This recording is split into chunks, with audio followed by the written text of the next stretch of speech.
চাক কাটতে এসছে, ওই হচ্ছে মধুর চাক, ঠিক আছে, ও হচ্ছে 3 মাইল দূরে, সেটা ভাঙা মোবাইল আর হচ্ছে ব্ল্যাকবেরি খায়, অসাধারণ। দেখি তোমার ঠোঁটের কালার কি, ওয়াহ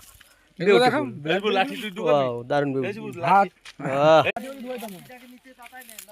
এই যে হচ্ছে আমাদের শিকারি, আর এই যে হচ্ছে দেখা যায়, ওই যে হচ্ছে, হ্যাঁ ওই যে ওই যে হচ্ছে মৌমাছি, এই যে হচ্ছে শিকারি, মৌমাছি উড়ে গেছে।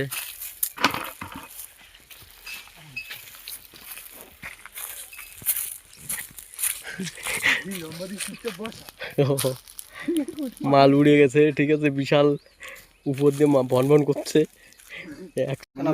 রুমে চলে আসলাম, এখন মধু বের করা হচ্ছে চাক থেকে, দারুণ মধু। বুঝলেন টাকা এখানে চাকু দিয়ে কেটে ফেলে, এদিকে পোকা হয়েছে, এদিকে পোকা হয় না, দেখ এইটুকু সব পোকা আছে, এই দেখ। হ্যাঁ ওই তো এই যে সব ওই তো চাকুটা ধরে ধরে সেরকম ভাবে কাটে, তারপর ঝেড়ে ঝেড়ে সেলে চাপ দে। কোনো জায়গায় মধু নাই, এই দেখ। ওটা ব্যাস না,